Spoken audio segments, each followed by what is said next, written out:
Hello class 5 students. Today we will read chapter 4 food and health. तो आइए start करते हैं फूड और हेल्थ चैप्टर में आपके we get food from both plants and animals. हम लोग अपना भोजन प्लांट और एनिमल दोनों से हमें मिलता है। Look at the picture of the food items given below and name the sources plant और animal from which these are obtained. आपको उन्होंने कुछ जो है फूड आइटम्स दिए हैं जिनके नीचे फिर जो ब्लैंक स्पेस है वहाँ पर आपको ये फिल करना है कि हमें प्लांट से मिलता है या फिर एनिमल से ये फूड आइटम हमें मिलते हैं। लाइक एग हमें किससे मिलता है? ये हमें एनिमल से मिलता है। राइस हमें प्लांट से मिलता है। पोटैटो फ्राइज़ हमें प्लांट से मिलता है। ऑरेंज जूस भी हमें प्लांट से मिलता है। चीज़ हमें एनिमल से मिलता है। ब्रेड हमें प्लांट से मिलता है। चिकन एनिमल से मिलता है और आइसक्रीम भी हमें एनिमल से मिलता है। Have you ever thought why you eat different varieties of food and not just your favorite food item all the time? आपने कभी ये सोचा है कि हम लोग डिफरेंट वैरायटीज़ के फूड क्यों खाते हैं और सिर्फ अपने और ऐसा नहीं कि हम लोग सिर्फ अपने जो फेवरेट फूड होते हैं पूरे टाइम सिर्फ वही खाते हैं। हम लोग जो है डिफरेंट टाइप के फूड हम लेते हैं अपने खाने में। In this chapter we will learn about the need to eat a variety of food and the importance of rest and exercise in keeping us healthy and fit. हम इस chapter में आगे पढ़ेंगे कि हमें अलग अलग वैरायटीज़ के फूड की नीड क्यों होती है। हमारी बॉडी को अलग अलग वैरायटीज़ के या अलग अलग तरह के खाने हम लोग क्यों खाते हैं और हमारे बॉडी को हेल्दी और फिट रखने के लिए रेस्ट और एक्सरसाइज की क्या इम्पोर्टेंस है हमारे लाइफ में। Components of food. Food contains nutrients that are required by the food in adequate amount to grow and stay healthy. Food में कुछ न्यूट्रिएंट्स कंटेंट्स होते हैं, मिले हुए होते हैं। कंटेंट्स क्या होते हैं students? Components found in food that give strength and help the body to grow. मतलब फूड में पाए जाने वाले कुछ कंपोनेंट्स जो कि हमारी बॉडी को स्ट्रेंथ देते हैं और बॉडी को ग्रो करने में हेल्प करते हैं। एडवोकेट मीन्स होता है सफिशिएंट इन क्वांटिटी, मतलब कि कौन सा फूड हमें किस क्वांटिटी में खाना चाहिए उसको हम लोग एडवोकेट बोलते हैं। Amount to grow and stay healthy, मतलब फूड कंटेंट्स न्यूट्रिएंट्स, मतलब हमारे फूड में न्यूट्रिएंट्स कंटेंट्स होता है, मिला हुआ होता है जो कि हमारी बॉडी को हेल्दी रखने के लिए ग्रो और हेल्दी रखने के लिए एक सफिशिएंट अमाउंट में हमारी बॉडी को ज़रूरी होता है या उसकी रिक्वायरमेंट होती है। The main nutrients present in food are carbohydrates, fats, proteins, vitamins and minerals. जो मेन न्यूट्रिएंट्स हमारी बॉडी को ज़रूरत होती है फूड में प्रेजेंट होते हैं वो होते हैं carbohydrates, fats, protein, vitamins and minerals. Food also contains water and roughage. जो फूड में वाटर और रफेज की भी कंटेंट्स या मिला हुआ होता है। Carbohydrates, protein and fats are called macronutrients as these are required in large quantities in our daily diet, while vitamins and minerals are called micronutrients as these are required in small quantities in our daily diet. Students, carbohydrates, protein और fat को हम लोग macro nutrients के नाम से जानते हैं। ऐसा इसलिए क्योंकि कार्बोहाइड्रेट्स, प्रोटीन और फैट्स की रिक्वायरमेंट हमारी बॉडी को डेली रूटीन करने के लिए हमारी बॉडी को इनकी मात्रा लार्ज नंबर में होनी चाहिए, लार्ज क्वांटिटी में हमें इनकी रिक्वायरमेंट होती है। किसकी? कार्बोहाइड्रेट्स, प्रोटीन और फैट्स की रिक्वायरमेंट हमें हमारे डेली रूटीन के वर्क को करने के लिए एक लार्ज क्वांटिटी में इनकी रिक्वायरमेंट होती है। वहीं दूसरी जगह विटामिन्स और मिनरल्स हमें माइक्रो न्यूट्रिएंट्स इसलिए कहते हैं क्योंकि इनकी रिक्वायरमेंट्स हमें हमारे डेली डाइट में एक लेस अमाउंट में कंपेयर देन माइक्रो न्यूट्रिएंट्स से एक लेस अमाउंट में हमें इनकी रिक्वायरमेंट होती है।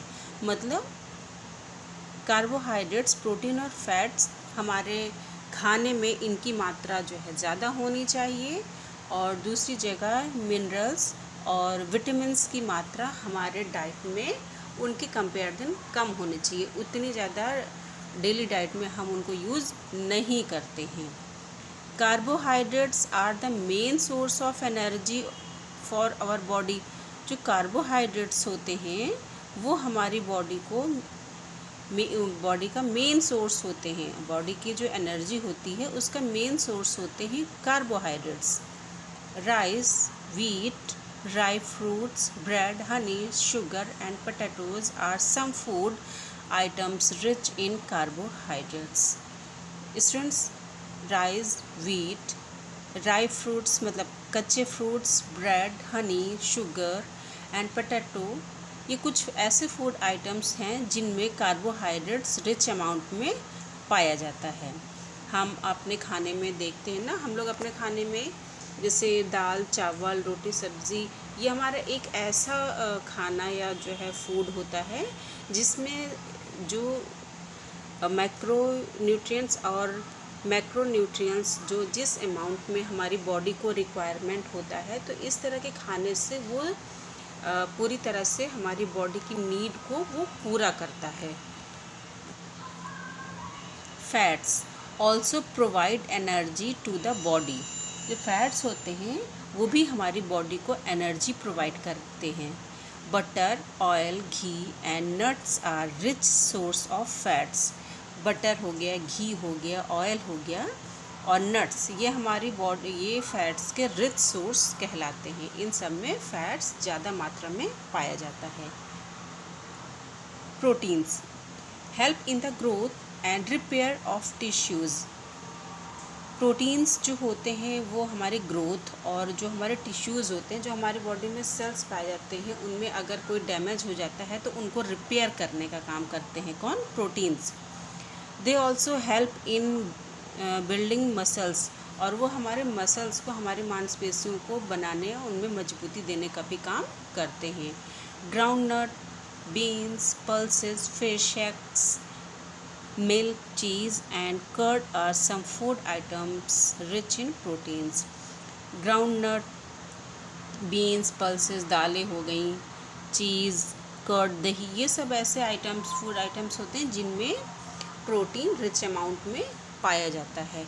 स्टूडेंट्स, आप अपने चैप्टर में ये कुछ पिक्चर्स देख रहे हैं जो कि अलग अलग फूड आइटम्स जो है, अलग अलग कंपोनेंट्स, फूड कंपोनेंट्स हैं जिनकी हमें रिक्वायर्ड होती है। लाइक सोर्स ऑफ कार्बोहाइड्रेट्स के ये पिक्चर्स आप देख रहे हैं, इसमें कौन कौन से फूड आइटम्स आते हैं। सोर्स ऑफ फैट्स में आप देख रहे होंगे कि हम क्या क्या इसमें खाते हैं। एंड सोर्स ऑफ प्रोटीन्स में आप देख रहे होंगे कि कौन कौन से आइटम हैं जिनसे हमें प्रोटीन्स मिलता है। और सोर्स ऑफ विटामिन्स में भी आप देख रहे होंगे कौन कौन से आइटम है, like fruits and vegetables, raw vegetables, ये सभी ऐसे हैं जिनसे हमें विटामिन्स मिलते हैं। ये सभी इनके रिच सोर्सेस कहलाए जाते हैं। Okay, vitamins are required in small amount to keep our body fit and protect it. Vitamins हमें एक स्मॉल अमाउंट में इसकी रिक्वायरमेंट होती है जो कि हमारी बॉडी को फिट और प्रोटेक्ट करता है। किससे? डिसीज़ से। डिसीज़ के अगेंस्ट हमें प्रोटेक्ट करता है, मतलब बीमारियों से हमें बचाता है और हमारी बॉडी को फिट रखता है। Green leafy vegetables, carrot and fruits are some food item rich in vitamins. Green leafy vegetables like spinach, carrot, fruit, ये सभी फूड आइटम्स हैं जिनमें विटामिन्स रिच अमाउंट में पाया जाता है। Minerals help in the physical and mental development of the body and keep our bones and teeth strong and healthy. जिस तरह से हमारी बॉडी को ग्रो करने के लिए और उनको स्ट्रॉन्ग बनाने के लिए विटामिन्स, प्रोटीन, फैट्स और कार्बोहाइड्रेट्स की ज़रूरत है, तो उसी तरह से हम जो मिनरल्स होते हैं वो हमारी बॉडी को हमारे फिज़िकल और मेंटल दोनों तरह के डेवलपमेंट के लिए ज़रूरी होते हैं, और ये हमारी हड्डियों और हमारे टीथ को भी स्ट्रॉन्ग रखते हैं, स्ट्रॉन्ग और हेल्दी रखते हैं। ये किसमें मिनरल्स हमें किन से मिलते हैं? Milk, cheese, eggs, fruit and vegetables are some food items rich in minerals. मतलब ये जो फूड आइटम्स दिए गए हैं इन सभी में मिनरल्स रिच अमाउंट में पाया जाता है। आप यहाँ देख भी रहे होंगे अपने चैप्टर में, सोर्स ऑफ मिनरल्स हैं ये, हमें किन किन चीज़ों से मिनरल्स की रिक्वायरमेंट हमारी पूरी होती है। Roughage also called dietary fibre, मतलब खाने योग्य। रफेज को हम लोग ऐसे हिंदी में चारा कहते हैं, लेकिन इसको खाने योग्य फाइबर कहा जाता है। Is the undigested portion of the plant food. Roughage वो खाद्य भोजन होता है जो कि अनडाइजेस्टेड पोर्शन होता है हमारे जो प्लांट फूड से हमें मिलता है। रफेज जो होता है ये हमें प्लांट के जो भी फूड हमें प्लांट से मिलते हैं उन्हीं से मिलता है हमें, और ये अनडाइजेस्टेड पोर्शन होता है, ये हमारी बॉडी में डाइजेस्ट नहीं होता है। It add bulk to our diet, और ये हमारे डाइट में बल्क मतलब ज़्यादा मात्रा में ये ऐड होता है।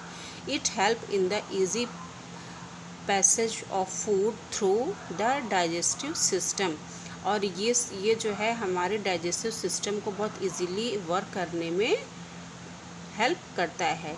इसकी हेल्प से जो फूड और होते हैं वो बहुत अच्छे से डाइजेस्ट हो जाते हैं।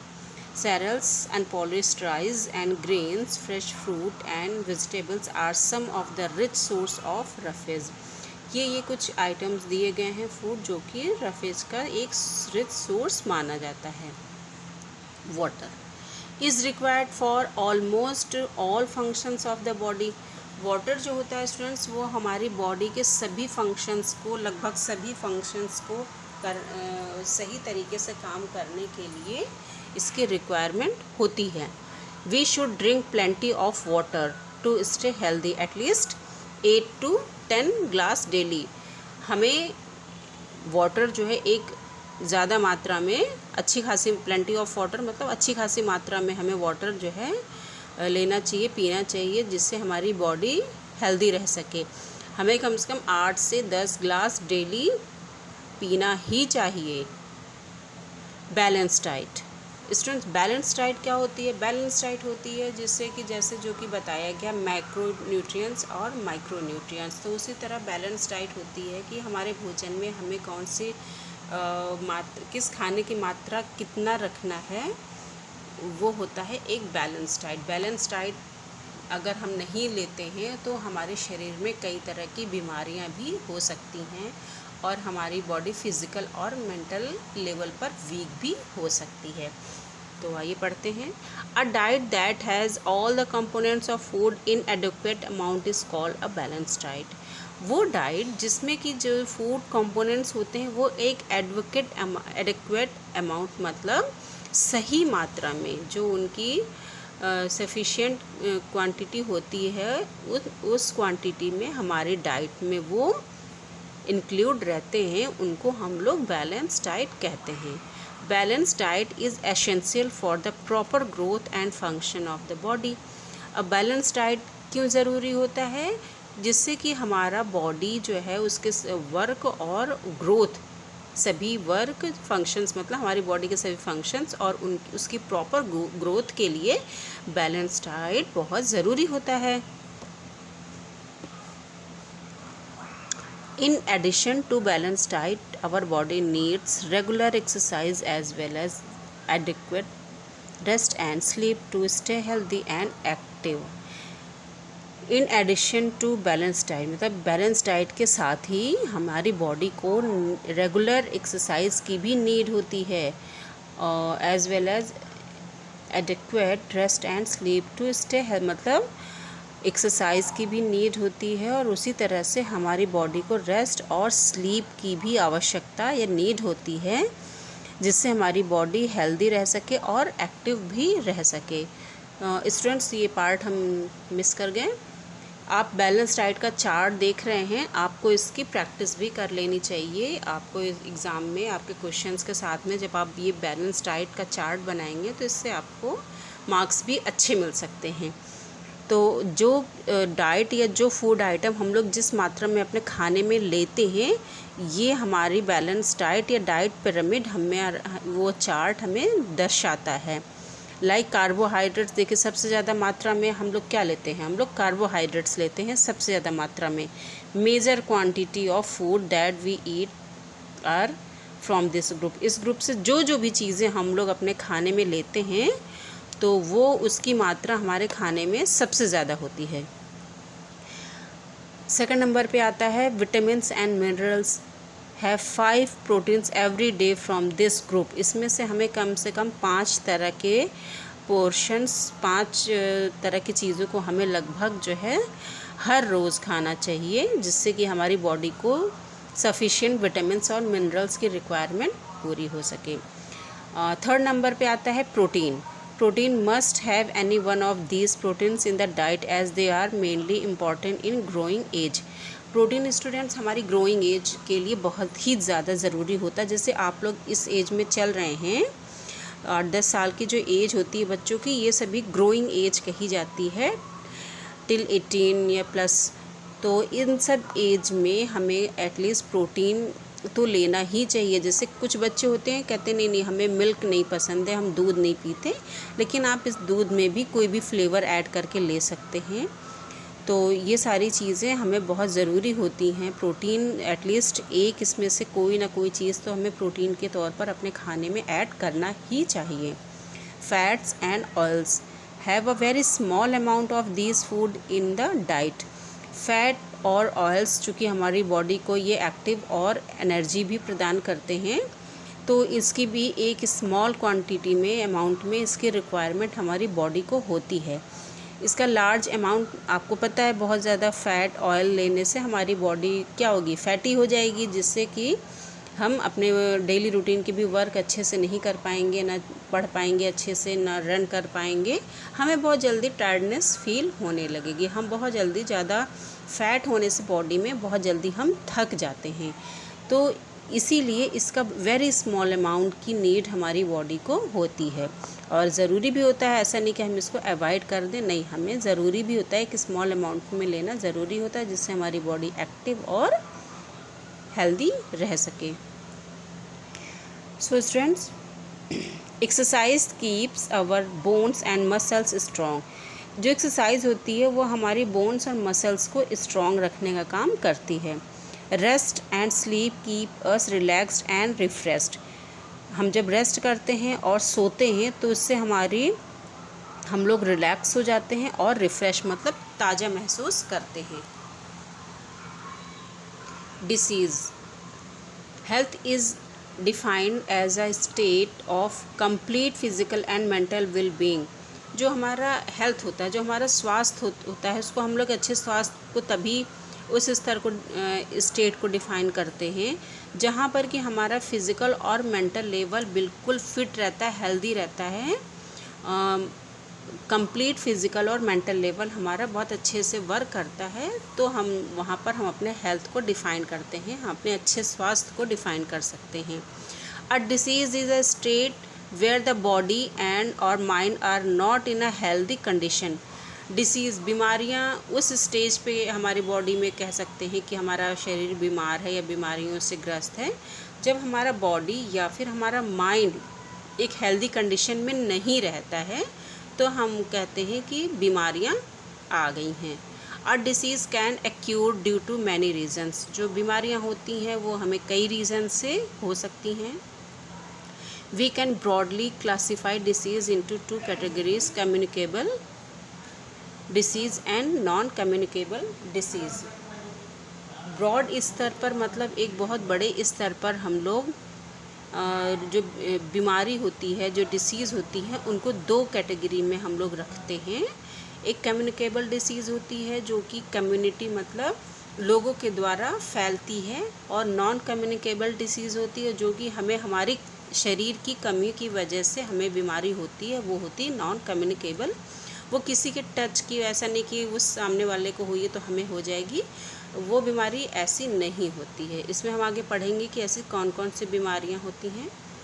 Communicable disease, a disease that can be passed one from an infected person to a healthy person is called a communicable disease.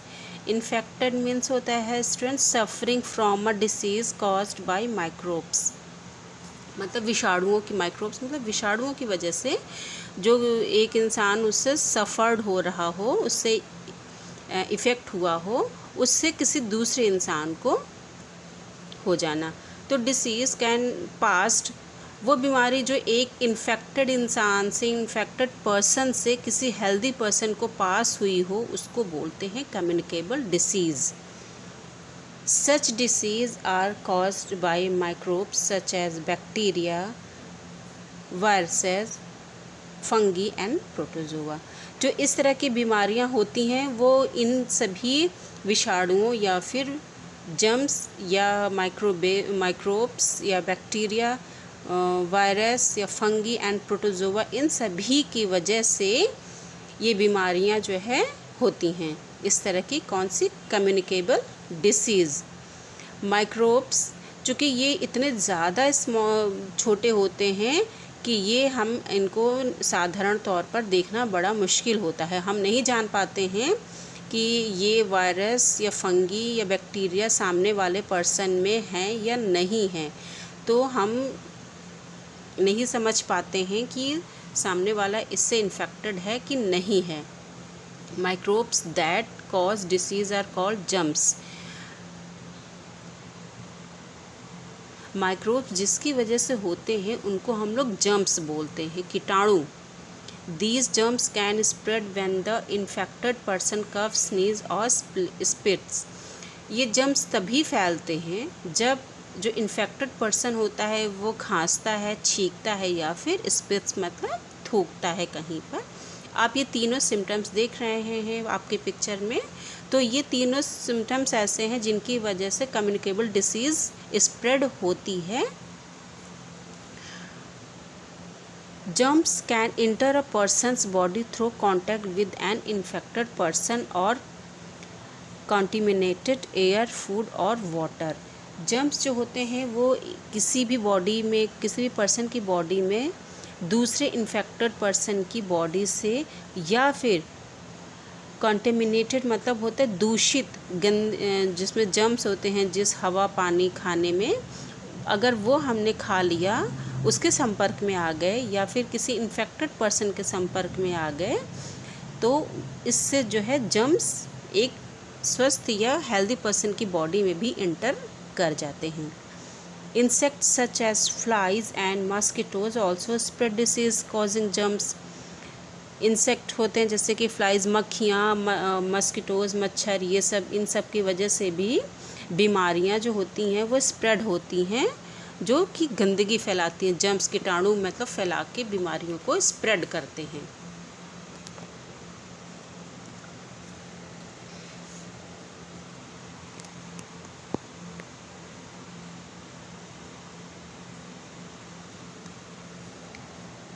Prevention is better than cure, मतलब बचाव इलाज से बेटर होता है।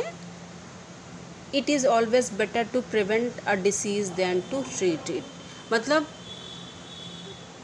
ये ज़्यादा अच्छा है कि हम किसी बीमारी का इलाज करवाएं, उससे अच्छा है कि हम उस बीमारी से ही खुद को बचा लें। इसीलिए कहा जाता है prevention is better than cure, मतलब इलाज से अच्छा है कि बचाओ, मतलब बीमारी से बचाओ, बीमारी के इलाज से अच्छा कहा जाता है। तो कैसे हम बच सकते हैं हम ये देखेंगे। Cover your mouth while coughing and sneezing, जब भी हम खांसते या छींकते हैं तब हमें अपने माउथ और नोज़ को हमेशा कवर करके रखना चाहिए। Wash your hand before eating, खाना खाने से पहले हमें अपने हाथ को हमेशा वॉश कर लेना चाहिए। Maintaining good hygiene and keeping the surroundings clean play a very important role in preventing disease. Hygiene क्या होता है students? To maintain cleanliness from germs and dirt, मतलब हर वो चीज़ करना जिससे कि डर्ट से और जर्म से खुद को बचाया जा सके, सफाई रखना कुल मिला के। तो मेंटेनिंग गुड हाइजीन मतलब अच्छे हाइजीन को मेंटेन करके रखना, सफाई की अच्छी अच्छी आदतों को डालना। इस वजह से, और जो हमारा सराउंडिंग है, हमारा जो आजू बाजू का जितना माहौल होता है, आसपास का जो वातावरण है, उसको हमेशा साफ़ रखना, ये सभी बहुत इम्पॉर्टेंट रोल प्ले करते हैं बीमारी से बचाने के लिए। प्रिवेंटिंग डिसीज़ मतलब बीमारी से बचाने में ये हमारा गुड हाइजीन मेंटेन करके रखना और अपने सराउंडिंग को क्लीन रखना, ये जो है बीमारी से बचाने में बहुत इम्पॉर्टेंट रोल प्ले करते हैं। Vaccination is the process of using substances called vaccines from the prevention of disease. Vaccine होती है students a substances containing a very small amount of weakened germs that cause a disease. It is given to people to prevent them from getting that disease. Vaccine के ज़रिए हम जो बीमारी जिस चीज़ की vaccine लगाई जाती है या दी जाती है, वो उस बीमारी से को रोक देती है, उसके जर्म्स को कमज़ोर कर देती है, जिसकी वजह से वो आगे फैल नहीं पाती है। So vaccination is a process of using substance called vaccine from the preventing of disease. तो वैक्सीनेशन एक ऐसा प्रोसेस है जिसमें जो है वैक्सीन की हेल्प से जो है हम लोग बीमारी से बच सकते हैं। Many communicable disease can be prevented by vaccination given at the right time. कई कम्युनिकेबल बीमारियां ऐसी होती हैं जिनसे राइट टाइम पे अगर हमें वैक्सीनेशन मिल जाता है तो उस बीमारी से हम बच सकते हैं। जैसे कि स्टूडेंट्स, आपने देखा कि रिसेंटली अभी हम लोग कितनी बड़ी महामारी कोरोना वायरस से हम लोग अभी जूझ रहे थे, और उससे बचने का सिर्फ एक ही तरीका था कि खुद को कम्युनिटी से, लोगों से बचा कर रखना, हाइजीन गुड हाइजीन को मेंटेन करके रखना, और सबसे बड़ा वैक्सीनेशन। जितने लोगों ने खुद को वैक्सीन करवाई थी, वैक्सीनेशन लगवाया था, वो सभी हेल्दी लाइफ आज के समय में जी रहे हैं। और उस समय पे जैसे कि बताया गया था, 2 गज दूरी, मास्क है ज़रूरी। मतलब कम्युनिकेबल जो डिसीज़ होती हैं उनसे अपने आप को बचाने के लिए सबसे पहले कि डिस्टेंस मेंटेन करना ज़रूरी होता है, और ख़ुद को कवर करना कि ताकि ना तो दूसरे के सिम्टम्स हमारे अंदर आ सकें, और अगर कोई प्रॉब्लम है तो ना ही हमारे सिम्टम्स दूसरे के अंदर इंटर कर सकें। Vaccination protect a person by not allowing the germs to multiply in case they enter the body. और वैक्सीनेशन जो है पर्सनस को प्रोटेक्ट करता है, जिससे जो जर्म्स होते हैं वो उनकी बॉडी में मल्टीप्लाई मतलब कई गुना नहीं बढ़ पाते हैं, और उनको जल्दी ही रोकथाम मिल जाती है। Some communicable disease, their symptoms and how they can be prevented to treated are given below. आपको यहाँ पर कुछ कम्युनिकेबल डिसीज़ दिए गए हैं, उनके कॉज किस वजह से होते हैं, सिम्टम्स क्या क्या होते हैं, प्रिवेंशन बचाव या फिर क्या क्या इलाज उनके होते हैं। तो आप अपने चैप्टर में दिया गया है ये कैटेगरी। ओके, तो आप अपने चैप्टर में ये कैटेगरी डिवाइस दी गई हैं। आप इनको जो है, जैसे कि पहली कम्युनिकेबल डिसीज़ है आपकी फ्लू किससे होती है? ये वायरस की वजह से होती है, वायरस के थ्रू फैलती है, और इससे जो है सोर थ्रोट मतलब गले का फंसना होता है, runny nose, difficulty in swallowing, fever, headache, cough and body ache, ये सारे इसके सिम्टम्स होते हैं। ये सारी प्रॉब्लम्स शुरू हो जाती हैं, और इससे बचाव होता है prevention. Take medicines, plenty of rest, plenty of fluids, cough drops, salt water, gargling मतलब नमक पानी के गरारा करना, क्योंकि जो सॉर थ्रोट हो जाता है, गले का जो प्रॉब्लम होता है, वो गार्गलिंग से ही उसको आराम मिलता है। मीज़ल्स जो होता है वो भी वायरस के थ्रू ही फैलता है। इसके सिम्टम्स होते हैं runny nose, fever, cough, redness in the eyes, rashes, weight loss. इसका प्रिवेंशन होता है vaccination at the early age, जैसे आप सभी बच्चों को मीज़ल्स का वैक्सीन लग चुका होगा। Plenty of fluid and bed rest can decrease the symptoms to some extent, मतलब बेड रेस्ट और और ये सारे जो प्रिवेंशन होते हैं ये सभी इनकी बीमारियों के इनके लक्षण को और फैलने से रोकते हैं। चिकन पॉक्स होता है वायरस की वजह से, और इसके जो सिम्टम्स होते हैं वो fever, headache, sore throat, tiredness, rashes that slowly dry up and then form scarce.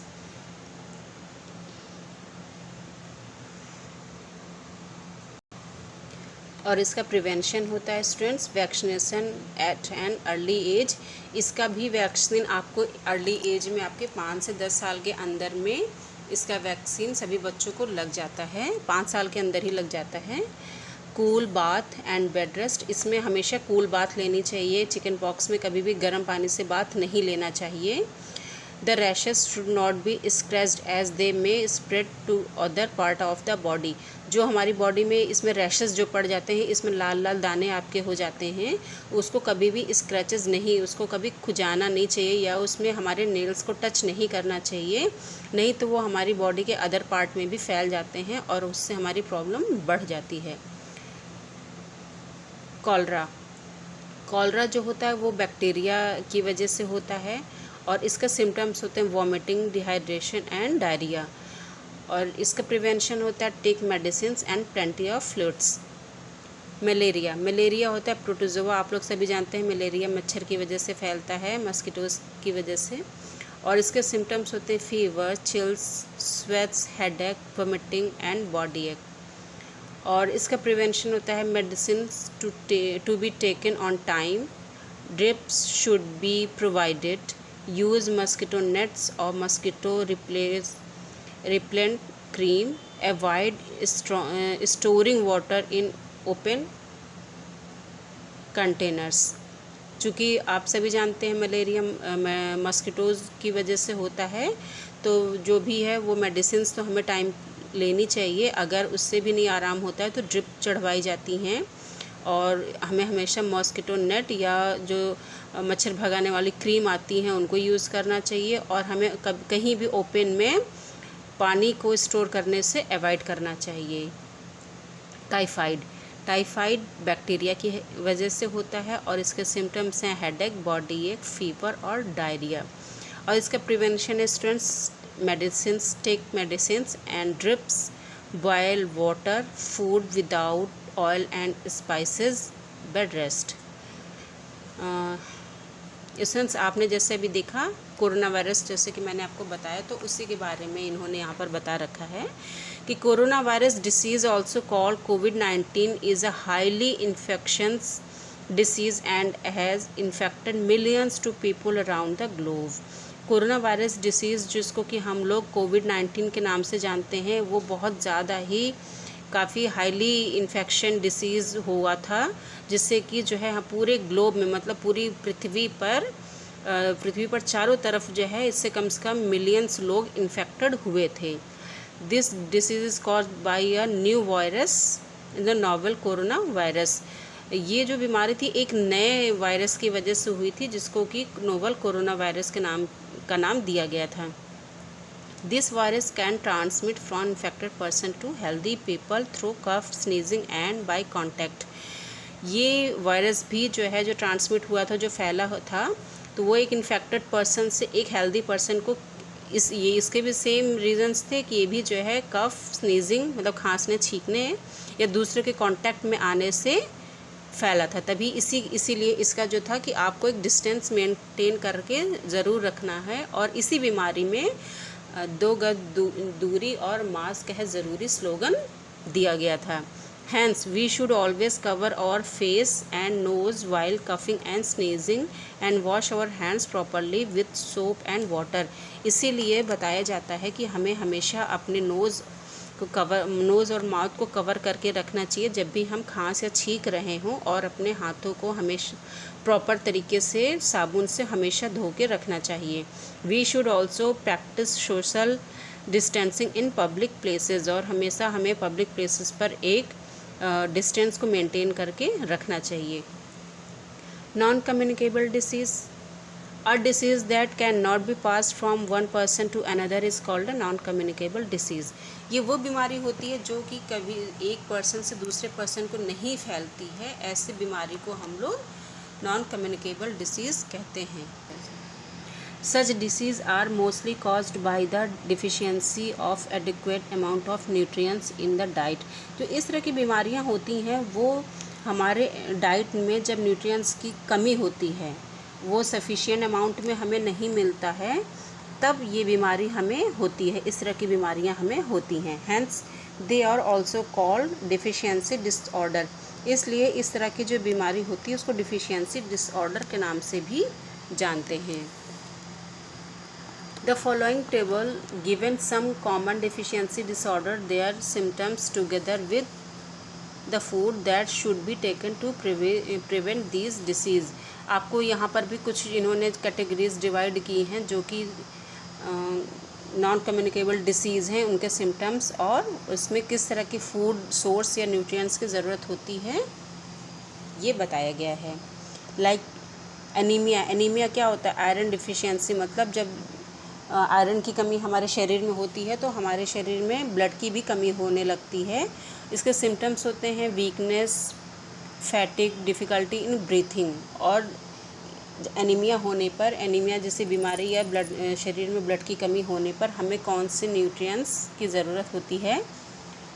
Resins, apricots, milk, meat, apples, green leafy vegetables, ये हमें एक पर्याप्त मात्रा में हमारी बॉडी को उस समय लेना चाहिए। Night blindness, vitamin A deficiency. जो नाइट ब्लाइंडनेस होती है मतलब रात्रि का अंधापन इसको बोलते हैं। दिन में तो ठीक ठाक दिखता है लेकिन रात होते होते हमारी आंखों के सामने अंधेरा होने लगता है, और ये होता है विटामिन ए की कमी की वजह से। इसके सिम्टम्स होते हैं inability to see in poor light और एट नाइट, मतलब जब हम लोग जो है कम रोशनी या फिर रात में जब हम देख नहीं पाते हैं। और इसमें जो हमारे न्यूट्रिएंट्स हमें लेने चाहिए वो हमें मिलते हैं कैरेट से, sweet potato, animal liver, red capsicum और लेट्यूस से। ये हमें न्यूट्रिएंट्स इनसे मिलते हैं। बेरी बेरी, ये हमें होता है प्रॉब्लम विटामिन B1 की कमी से, और जो इसका सिम्टम्स होता है वो होता है weight loss, weakness, low heart beat, tiredness, effect growth of body and muscles formation. मतलब बेरी बेरी की कमी की वजह से, बेरी बेरी रोग की वजह से हमें जो है हमारी बॉडी की ग्रोथ भी रुक जाती है और मसल्स भी अच्छे से मतलब फॉर्मेट काम नहीं कर पाते हैं। और बेरी बेरी रोग में हमें बीन्स, सेरेल्स, पीस, फिश, नट्स और वाटरमेलन की ज़रूरत होती है, या हमें इनको लेना चाहिए। स्कर्वी रोग होता है स्टूडेंट्स विटामिन सी की कमी से, जिसके सिम्टम्स हैं irritation, swelling of joints, bleeding, germs, जिसमें हमारे जर्म से ब्लीडिंग होने लगती है। इसमें हमें guava, papaya, citrus food, tomatoes, grapes, berries की हमें रिक्वायरमेंट होती है। रिकेट्स होता है विटामिन डी की कमी से। Softening and weakness of bones, इसमें हमारे जो बोन्स होते हैं वो बहुत सॉफ्ट हो जाते हैं, कमज़ोर हो जाते हैं, नाजुक और कमज़ोर हो जाते हैं। और इसमें जो हमें लेना चाहिए वो होता है cod liver oil, fish, milk, dairy product, eggs, mushrooms और स्पिनच। गोइट्र, आयोडीन डिफिशियंसी, जो कि आयोडीन की कमी से होता है, जिसको कि हम लोग हिंदी में घोंघा रोग भी बोलते हैं, जो कि हमारे गले में ये प्रॉब्लम होती है। और इसके जो सिम्टम्स होते हैं वो होता है difficulty in swallowing, tiredness, weight gain, swelling in the neck. और इसमें इसकी कमी को जो पूरा करते हैं वो हैं iodised salt, milk, boiled eggs, strawberries, yoghurt, baked potatoes. और लास्ट में है आपका क्वाशीऑर्कर। ये जो होता है रोग, ये हमें प्रोटीन की कमी से ये रोग होते हैं और इसके सिम्टम्स होते हैं ब्लोटेड बेली, मतलब पेट का अजीब सा जो है, जो हमारे बेली पेट के नीचे का पार्ट होता है वो अजीब सा निकला हुआ रहता है। और जो स्लो ग्रोथ होती है, इसमें हमारी जो ग्रोथ होती है, बच्चे की जो ग्रोथ होती है वो भी बहुत धीमी पड़ जाती है। स्किन और हेयर के कलर चेंज हो जाते हैं इसमें। और जो हमारे लिम्स होते हैं, मतलब हाथ पैर जो होते हैं, उनकी डेवलपमेंट भी बहुत कमज़ोर हो जाती है, काफ़ी धीमी हो जाती है, या वो अच्छे से डेवलप नहीं हो पाते हैं। और इस बीमारी को दूर करने के लिए हमें fish, egg, meat, milk and other dairy product की रिक्वायरमेंट होती है।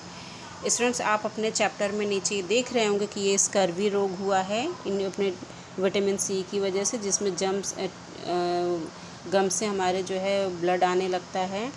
ये रिकेट्स है इस बच्चे को, जिसमें आप देख रहे होंगे कि इसका बेली कुछ अलग ही शेप में निकला हुआ है और अदर पार्ट्स कंपेयर देन, और इसके लिम्स जो हैं, हाथ पैर, वो काफ़ी कमज़ोर हैं। और इस बच्चे को क्वाशीऑर्कर, जो कि प्रोटीन की कमी से ये रोग हुआ है, और इसमें इसकी जो है हाथ पैर भी इसके काफ़ी ज़्यादा कमज़ोर हुए हैं। और इसमें इसकी इस विटामिन डी, इसमें इसके बोन्स काफ़ी ज़्यादा कमज़ोर हो गए हैं और इसमें इसके हाथ पैर काफ़ी ज़्यादा वीक हो गए हैं।